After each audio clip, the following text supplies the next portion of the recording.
ചെന്നൈയിൽ നിന്ന് ഞാൻ ആലപ്പുഴയിലേക്കുള്ള യാത്രയിലാണ്. ചേർത്തലയിൽ ഞാൻ എന്താണ് ഈ ലൈവ് വന്നതെന്ന് ഓർത്തു കഴിഞ്ഞാൽ, ധൻബാദ് ആലപ്പി വണ്ടിയിലാണ് ഞാൻ യാത്ര ചെയ്യുന്നത്. ആ സമയത്ത് ഇന്നലെ വൈകിട്ട് ഒരു 11:30 12-നാണ് ചെന്നൈയിൽ നിന്ന് കയറുന്നത്. മാക്സിമം ഈ ലൈവ് എല്ലാവരും ഷെയർ ചെയ്യണം. ഈ ട്രെയിൻ നിറച്ച് ബീഹാറിൽ നിന്നുള്ള ആൾക്കാരായിരുന്നു, കംപ്ലീറ്റ് ബീഹാർ ആൾക്കാരായിരുന്നു. ശരിക്കും പറഞ്ഞാൽ നമുക്കൊന്നും കാല് കുത്താൻ പോലും ഈ വണ്ടിയിൽ സ്ഥലം ഉണ്ടായിരുന്നില്ല. അത്രയും ക്രൗഡായിരുന്നു. അത്രയും ക്രൗഡ് എന്ന് പറഞ്ഞാൽ അത്രയും ക്രൗഡ്.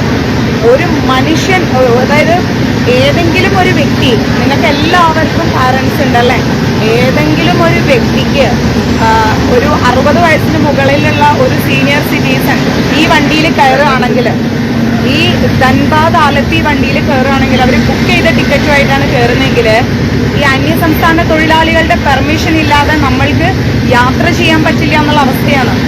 അത്രയ്ക്ക് ക്രൗഡാണ് ഇവിടെ ഈ ഒരു ട്രെയിനിൽ, ധൻബാദ് ആലപ്പി ട്രെയിനിൽ. ആലോചിച്ച് നോക്കണം, ഒരൊറ്റ TT പോലും ഈ പറയുന്ന നമ്മുടെ ഈ S2, S1, S3 ഈ കോച്ചിൽ കയറിയിട്ടില്ല. ചെന്നൈയിൽ നിന്ന് ഒരു TT പോലും കയറിയിട്ടില്ല. നമ്മൾ ബുക്ക് ചെയ്ത സീറ്റിൽ മൊത്തത്തിൽ അന്യസംസ്ഥാന തൊഴിലാളികളാണ്. എന്നാൽ ഒരാളുടെ ID കാർഡ് പോലും, ആധാർ കാർഡ് പോലും ശരിയല്ല. എല്ലാവരുടെ ആധാർ കാർഡും ഫേക്കാണ്. ഇന്നിപ്പോൾ രാവിലെ ഈറോഡിൽ നിന്ന് ഒരു TT കയറി, ഒരു ലേഡി TT, ധനലക്ഷ്മി എന്ന് പറഞ്ഞ TT കയറിയപ്പോൾ ആ TT ആണ് ഇവിടെ ചെക്ക് ചെയ്തപ്പോൾ ഒരുപാട് പേരെയാണ് അവർ പിടിച്ചത്. പിടിച്ച ഉടനെ തന്നെ അവരെല്ലാം ഓടി ഇറങ്ങി. എന്നാലും ആ TT എന്ത് ചെയ്തു എന്ന് ഓർത്തു കഴിഞ്ഞാൽ, പോലീസിനെ വിളിച്ചു. പൈസ കെട്ടാൻ പറഞ്ഞപ്പോൾ ഇവർ പറയുന്നത് പൈസ കെട്ടാനില്ല എന്നാണ് പറയുന്നത്. മാത്രമല്ല, ഒരാൾക്ക് പോലും മര്യാദയ്ക്ക് ടോയ്ലറ്റിന്റെ ഭാഗത്തേക്ക് പോകാൻ പറ്റത്തില്ല. ഇന്നലെ രാത്രി ഞങ്ങൾ ഈ 12 മണിക്ക് ട്രെയിനിൽ കയറിയിട്ട് ഞങ്ങൾ 1 മണിക്കൂറോളം വെയിറ്റ് ചെയ്യേണ്ടി വന്നു ഞങ്ങളുടെ ബെർത്ത് ഒന്ന് മാറ്റിക്കിട്ടാൻ. നമ്മൾ ബുക്ക് ചെയ്ത ബെർത്ത് മാറിക്കിട്ടാൻ വേണ്ടിയിട്ട് 1 മണിക്കൂർ നമുക്ക് വെയിറ്റ് ചെയ്യേണ്ടി വന്നു. ആലോചിച്ച് നോക്കണം, ബീഹാറിൽ നിന്ന് കയറുന്ന ആൾക്കാരാണ് മൊത്തം. ഞങ്ങളുടെ കൂട്ടത്തിൽ വേറെ ഒരു ലേഡി കയറിയായിരുന്നു, ലേഡി പാസഞ്ചർ. അവർക്ക് കയറാൻ പേടി ഇതിൻ്റെ അകത്ത്. കാരണം ഒരു ബെർത്തിൽ തന്നെ 3-4 പേരാണ് കിടക്കുന്നത്. ഒരു ബെർത്തിൽ അന്യസംസ്ഥാന തൊഴിലാളികൾ.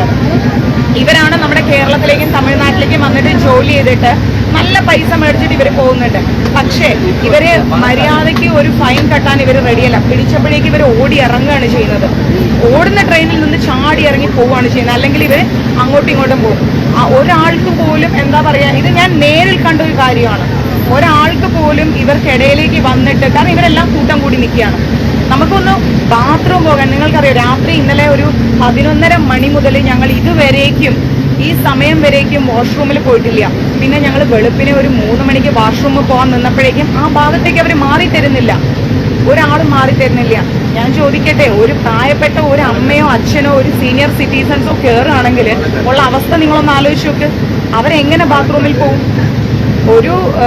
എന്തെങ്കിലും ഒരു തരത്തിൽ നമ്മളൊന്ന് ഏജ് മാറിയിട്ട്, ഒരിക്കൽ ഞാൻ ടിക്കറ്റ് ബുക്ക് ചെയ്തിട്ട് പോകുന്ന സമയത്ത് എനിക്ക് ഏജ് മാറിയാണ് അവിടുന്ന് ടിക്കറ്റ് ബുക്ക് ചെയ്ത് തന്നിരുന്നത്, നമ്മുടെ ട്രാവൽസിൽ നിന്ന്.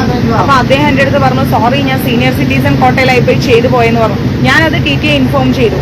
അപ്പോൾ തന്നെ TT പറഞ്ഞു എക്സ്ട്രാ പേയ്മെന്റ് കെട്ടണം, അല്ലാതെ യാത്ര ചെയ്യാൻ പറ്റില്ല എന്ന്. പക്ഷേ ഇവർ അത്രയും യാത്ര ചെയ്യുന്നത് സീനിയർ സിറ്റിസൺ കോട്ടയിലാണ്. ചിന്തിച്ചു നോക്കിക്കേ. അന്ന് മുതൽ നമ്മൾ ടിക്കറ്റിൽ നമ്മൾക്കിടുന്ന ഏജ് കറക്റ്റ് ആണോ എന്ന് വരേക്കും നോക്കും. ഈ ബെർത്തിന്റെ ഇതിന്റെ കോലം നിങ്ങൾ നോക്കിക്കേ. ഇതാണ് അവസ്ഥ. ഇനിയുണ്ട് ബാത്റൂമിന്റെ ആ ഏരിയ ഞാൻ വേറെ കാണിച്ചില്ല. ഇപ്പൊ ഞങ്ങൾ എന്നിട്ട് AC-യിലേക്ക് കൺവേർട്ട് ചെയ്തു ടിക്കറ്റ് ബാത്റൂമിൽ പോകാൻ വേണ്ടിയിട്ട്. അല്ലാതെ നിവർത്തിയില്ല നമുക്ക്.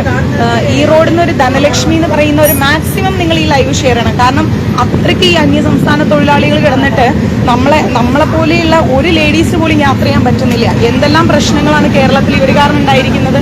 എത്ര കേസുകൾ ചിന്തിച്ചു നോക്കിക്കേ. ഇത് റിപ്പോർട്ട് ചെയ്യാതിരിക്കുക എന്ന് പറയുന്നത് ഭയങ്കര ബുദ്ധിമുട്ടാണ്. ഒരു സ്ഥലത്ത് പോലും നമുക്ക് ഒരു കുട്ടികളെ കൊണ്ടോ ഒന്നുകൊണ്ടും നമുക്ക് കയറാൻ പറ്റില്ല, യാത്ര ചെയ്യാൻ കഴിയില്ല. മിക്ക ആൾക്കാരുടെ കയ്യിലും കൺഫേം ടിക്കറ്റ് ഇല്ല. ചിന്തിച്ചു നോക്കണം, കൺഫേം ടിക്കറ്റ് ഇല്ല.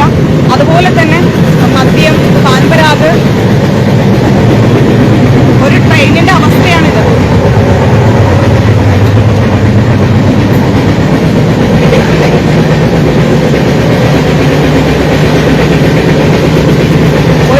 ഒരാളൊന്നുമല്ല, ഇതിപ്പം നമുക്കിങ്ങനെ നടക്കാൻ പറ്റുന്നുണ്ട്.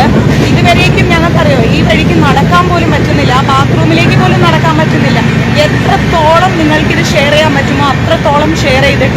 എക്സ്ക്യൂസ് മീ ഭയ്യ, എങ്ങനെ അധികാരികളിൽ എത്തിക്കാൻ പറ്റുമോ അത്രയും എത്തിച്ചേ പറ്റൂ. കാരണം നമ്മൾ ടിക്കറ്റ് നോക്കുന്ന സമയത്ത് നമുക്ക് ടിക്കറ്റ് ഇല്ലെന്നാണ് പറയുന്നത്. ടിക്കറ്റ് ഇല്ല നമുക്ക്. കാരണം എന്താണ്, ഇവരെല്ലാവരും കൂടെ 60 വയസ്സിന് മുകളിലുള്ള ഏജ് ഇട്ടിട്ട് ആധാർ കാർഡും ഫേക്ക് ആധാർ കാർഡും കൊണ്ടാണ് ഇവർ കയറുന്നത്. ചിന്തിച്ചു നോക്കണം.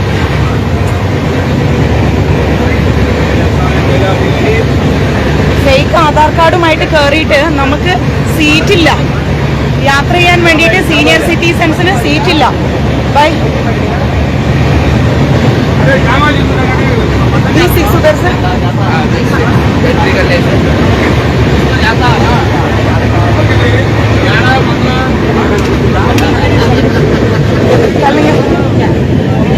ഇത് നോക്കിക്കേ എങ്ങനെയാണ് നമ്മൾ ഈ വഴിക്ക് പോകുന്നത്.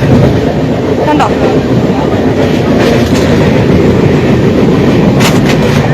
ബാത്റൂമിലെങ്കിലും കയറാൻ പോലും പറ്റില്ല. भैया ओपन करो B6 उधर से.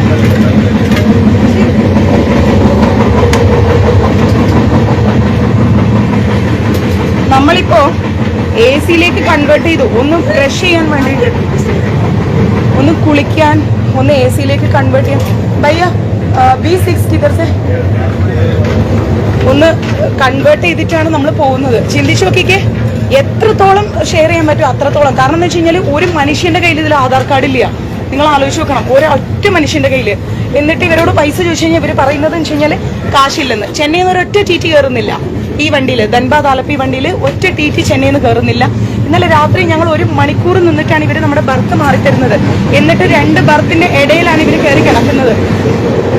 ആലോചിച്ച് നോക്കണം, 2 ബർത്തിന്റെ ഇടയിൽ എങ്ങനെ ലേഡീസ് കിടക്കും? എന്തോ ഭാഗ്യം കൊണ്ടാണ് ഞാൻ ബിന്ദുമ്മയും കൊണ്ട് ഇന്നലെ ഈ ട്രെയിനിൽ കയറാത്തത്. കാരണം അവരെയും കൊണ്ട് കയറിയിരുന്നെങ്കിൽ ഉള്ള കോച്ചായ കോച്ച് മൊത്തം B6 നമ്പർ ചൊല്ലി കൊടുക്ക 127.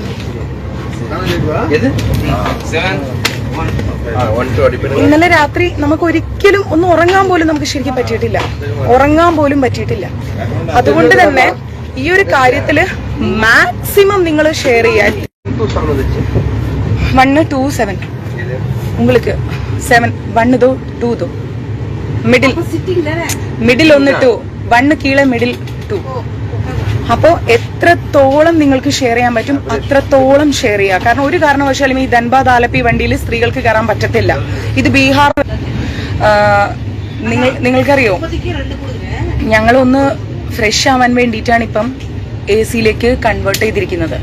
ഫ്രഷ് ആയി ഒന്ന് ഇരിക്കാൻ വേണ്ടിയിട്ട്. കാരണം നമുക്ക് കിടക്കാൻ പറ്റിയിട്ടില്ല. ഒരു അമ്മയും ഒരു കുഞ്ഞുമാണ് ഈ ട്രെയിനിൽ കയറുന്നത് എങ്കിൽ, ഇന്നലെ രാത്രി കയറുന്നെങ്കിൽ അവർക്ക് ഒരിക്കലും യാത്ര ചെയ്യാൻ പറ്റില്ല. ഒരു കാരണവശാലും യാത്ര ചെയ്യാൻ പറ്റില്ല. അത്രയ്ക്ക് ക്രൗഡാണ്. താഴെ തറയിൽ വരേക്കും ഈ ബംഗാളീസ് കിടക്കുകയാണ്. നിങ്ങൾ ആലോചിച്ച് നോക്കിക്കേ, തറയിൽ വരേക്കും നമ്മൾ കിടക്കുന്ന ഈ 2 ബർത്തിന്റെ നടുവിൽ വരേക്കും ബംഗാളീസ് ആണ് കിടക്കുന്നത്. അവരോട് മാറിത്തരാൻ പറഞ്ഞാൽ അവർ മാറിത്തരില്ല. പിന്നെ കൂടുതൽ എന്തെങ്കിലും പറഞ്ഞാൽ അവർ കൂട്ടമായിട്ട് വരികയാണ് നമ്മളുടെ അടുത്തേക്ക്. 4, 5, 10 പേര് വായിക്കകത്ത് പാൻപരാഗും ഹൻസും വെച്ചുകൊണ്ട് കൂട്ടമായിട്ട് വരികയാണ്. എന്ത് സുരക്ഷിതത്വമാണ് നമ്മുടെ കേരളത്തിലെയും തമിഴ്നാട്ടിലെയും സ്ത്രീകൾക്ക് ഇതുപോലെയുള്ള ധൻബാദ് ആലപ്പി വണ്ടിയിലുള്ളത്? ഒരു സുരക്ഷിതത്വവും ഇല്ല. ഒരു ഏജ് ആയ ഒരു അമ്മയും ഒരു മോളും കയറുകയാണെങ്കിൽ, അല്ലെങ്കിൽ സീനിയർ സിറ്റിസൺസ് 2 പേര് കയറുകയാണെങ്കിൽ, എങ്ങനെയാണ് 30-40 വയസ്സുള്ള ബംഗാളീസ് സീനിയർ സിറ്റിസൺ കോട്ടയിൽ ടിക്കറ്റ് എടുക്കുന്നത്? എങ്ങനെയാണ് എടുക്കുന്നത്? എങ്ങനെയാണ് അവർ യാത്ര ചെയ്യുന്നത്? ഒരു മലയാളി അല്ലെങ്കിൽ ഒരു തമിഴ് അത് ഇതിലില്ല, വണ്ടിയിലില്ല. മൊത്തം ബംഗാളീസ്. ചെന്നൈയിൽ നിന്ന് ഒരു TT പോലും കയറുന്നില്ല. പിന്നെ ഈ റോഡിൽ നിന്ന് ധനലക്ഷ്മി എന്ന് പറയുന്ന ഒരു മാഡം കയറിയിട്ടാണ് ഇതെല്ലാം കണ്ടുപിടിച്ചിരിക്കുന്നത്. ആ മാഡമാണ് എല്ലാവരുടെ ഇതും ചെക്ക് ചെയ്യുന്നത്. ആധാർ കാർഡ് എവിടെയെന്ന് ചോദിക്കുന്നു. അപ്പൊ ആധാർ കാർഡ് നോക്കുമ്പോൾ പലരുടെയും ഫേസ് അല്ല അവരുടെ ആധാർ കാർഡിൽ. അവരുടെ ഉണക്കതായത് പലരുടെയും ഫേസ് അല്ല ആധാർ കാർഡിൽ. ഫേക്ക് ആധാർ കാർഡാണ്. ആലോചിക്കണം, എല്ലാവരുടെ date of birth 1 fake Aadhaar card ഉണ്ടാക്കിയിട്ട് ആ ആധാർ കാർഡും കൊണ്ടാണ് ഇവർ ട്രെയിനിൽ യാത്ര ചെയ്യുന്നത്.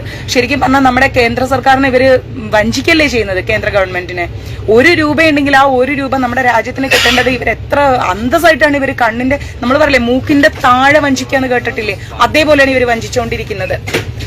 ട്രെയിനിൽ തന്നെ മദ്യം, സിഗരറ്റ്, പാൻപരാഗ്, ഹൻസ് ഇതൊക്കെയാണ് ഇവർ യൂസ് ചെയ്യുന്നത്.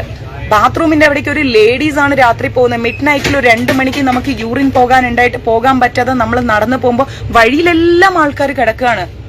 അതും ആലോചിക്കണം. വഴിയിലെല്ലാം ആൾക്കാർ കിടക്കുകയാണ്, മാറിത്തരില്ല അവരെല്ലാം അബോധാവസ്ഥയിൽ തന്നെ കിടക്കുകയാണ്. മാറിത്തരാൻ പറഞ്ഞാൽ അവർ മാറിത്തരില്ല. നമ്മൾ എന്നിട്ട് അവരെ ചാടിക്കടന്ന് പോണം. ഒന്നും എന്താ പറയാ, കാലെടുത്തിട്ട് അപ്പുറത്തെ സീറ്റിന്റെ മുകളിൽ വെച്ചുകൊണ്ടിരിക്കുന്നത് എന്തെല്ലാം അതിക്രമമാണെന്നറിയോ ഈ ബീഹാറിൽ നിന്ന് വരുന്ന ഈ വണ്ടിക്കകത്ത് നടക്കുന്നത്. ഒരിക്കലും ഒരു സ്ത്രീകൾക്കും പറ്റിയ ഒരു ട്രെയിൻ അല്ല ഈ പറയുന്ന ധൻബാദ് ആലപ്പി. ഇല്ലെങ്കിൽ അധികാരികളുടെ ശ്രദ്ധയിൽ ഈ വീഡിയോ പെട്ട് അവർ തീർച്ചയായിട്ടും ചെന്നൈയിൽ നിന്ന് വണ്ടിയിൽ കയറി ചെന്നൈയിലേക്ക് എത്തുന്ന സമയത്ത് ഈ വണ്ടിയിൽ വരുന്ന അന്യസംസ്ഥാന തൊഴിലാളികൾ കറക്റ്റായിട്ട് ബുക്ക് ചെയ്തിട്ട് കറക്റ്റ് യാത്രയിലാണോ ഇവർ പോയിക്കൊണ്ടിരിക്കുന്നത് എന്നുള്ള ഒരു കൺഫർമേഷൻ ഇല്ലാതെ ഈ വണ്ടിയിലോട്ട് നമുക്ക് ഒരിക്കലും ബുക്ക് ചെയ്ത് കയറാൻ കഴിയില്ല. ഒരിക്കലും കയറാൻ കഴിയില്ല ഒരു കാരണവശാലും. കാരണം ഞാൻ എപ്പോഴും ചെന്നൈയിൽ നിന്ന് കേരളത്തിലേക്ക് യാത്ര ചെയ്യുന്ന ഒരു പാസഞ്ചറാണ്. അതിന്റെ പേരിലാണ് ഞാൻ ഇങ്ങനെ ഒരു ലൈവ് ഇട്ടിരിക്കുന്നത്. അത്രയും വലിയ അതിക്രമമായിരുന്നു ഇന്നലെ ഈ വണ്ടിയിൽ കണ്ടത്. ജിഷ വധക്കേസും ഗോവിന്ദചാമിയൊന്നും നമ്മൾ മറന്ന കേസുകളല്ല. എല്ലാം നമ്മൾ കേട്ടും അറിഞ്ഞും നമ്മൾക്കൊന്നും എന്താ പറയാ ഒന്നും പറയാൻ പറ്റാതെ നമ്മളെല്ലാം സ്ത്രീകളും നോക്കിയിരുന്ന ഒരു കേസാണ് അല്ലെ. എങ്ങനെ നാട്ടിലിരിക്കുന്ന അച്ഛനമ്മമാർ ചെന്നൈയിലൊക്കെ പഠിക്കാനും ജോലി ചെയ്യാനും വരുന്ന മക്കൾ സുരക്ഷിതമായി നാട്ടിലെത്തുന്നുള്ള വിശ്വാസത്തിൽ കിടന്നുറങ്ങും. ഇവരെപ്പോ നമ്മൾ വിചാരിക്കും ഓക്കെ നമ്മൾ ധൻബാദ് ആലപ്പിയിൽ ബുക്ക് ചെയ്തിട്ടുണ്ട്, നമുക്ക് ഇന്ന സമയമാകുമ്പോഴേക്കും കേരളത്തിലെത്താം. പക്ഷെ വണ്ടിയിൽ കയറുന്ന നമ്മളുടെ അവസ്ഥ ഇതാണ്. നമുക്ക് ലൈവ് ഇടാൻ പറ്റില്ലായിരുന്നു ആ സമയത്ത്. കാരണം വെച്ചാൽ ഒന്ന് ഇരുന്ന ഈ ഒരു പൊസിഷനിൽ ഇങ്ങനെ ഒരു നമ്മൾ ആ സീറ്റിൽ ഇരുന്നിട്ട് അവിടുന്ന് നമുക്ക് കാല് പോലും എടുത്ത് താഴെ വെക്കാൻ പറ്റില്ല. പിന്നെ രാത്രി നമ്മൾ കിടക്കുന്ന സമയത്ത് ഇവരുടെ ഒരു ആട്ടമായിരുന്നു. കാരണം നമ്മുടെ ബർത്തിന്റെ മുകളിൽ കൈവയ്ക്കുക, അട്ടഹസിച്ച് ചിരിക്കുക. നമ്മളുടെ ലഗേജ് പോലും നമുക്ക് ഒന്ന് സേഫ് ആയിട്ട് വെക്കാൻ പറ്റില്ലായിരുന്നു. രാത്രി മുഴുവൻ ഉറക്കൊഴിച്ചിരിക്കേണ്ട അവസ്ഥ. ട്രെയിനിൽ നമ്മൾ ടിക്കറ്റ് ബുക്ക് ചെയ്ത് യാത്ര ചെയ്തിട്ട് മാസങ്ങൾക്ക് മുമ്പേ ആഴ്ചകൾക്ക് മുമ്പേ നമ്മൾ ബുക്ക് ചെയ്തിട്ട് സീനിയർ സിറ്റിസൺ കോട്ടയിൽ ഇവർ കയറി ഇരിക്കുകയാണ്. മാറിത്തരാൻ പറഞ്ഞാൽ ഇവർ മാറിത്തരില്ല. പിന്നെ ഇവർ ഹിന്ദിയിൽ പറയുന്നത് നമുക്ക് അറിഞ്ഞൂടാ. ഒന്ന് കുളിക്കാനും പല്ല് തേക്കാനും വേണ്ടിയിട്ട് ഇപ്പൊ AC-യിലേക്ക് കൺവേർട്ട് ചെയ്യേണ്ടി വന്നു നമുക്ക്. 3 പേര് നമ്മൾ യാത്ര ചെയ്യുന്നുണ്ടെങ്കിൽ 1400 രൂപ കൊടുത്ത് 1200 രൂപ കൊടുത്തിട്ടാണ് നമ്മൾ കൺവേർട്ട് ചെയ്യുന്നത്. ചിന്തിച്ചു നോക്കണം. അതുകൊണ്ട് തന്നെ എത്രയും പെട്ടെന്ന് ഈ ലൈവ് നിങ്ങൾ ഷെയർ ചെയ്യുക, നമ്മുടെ അധികാരികളുടെ ശ്രദ്ധയിൽ ഇത് പെടുത്തുക. അവര് അർഹതപ്പെട്ടവർ ആരാന്ന് വെച്ച് കഴിഞ്ഞാൽ അവരിലേക്ക് ഈ ന്യൂസ് എത്തിക്കട്ടെ. എന്നിട്ട് എത്രയും പെട്ടെന്ന് തന്നെ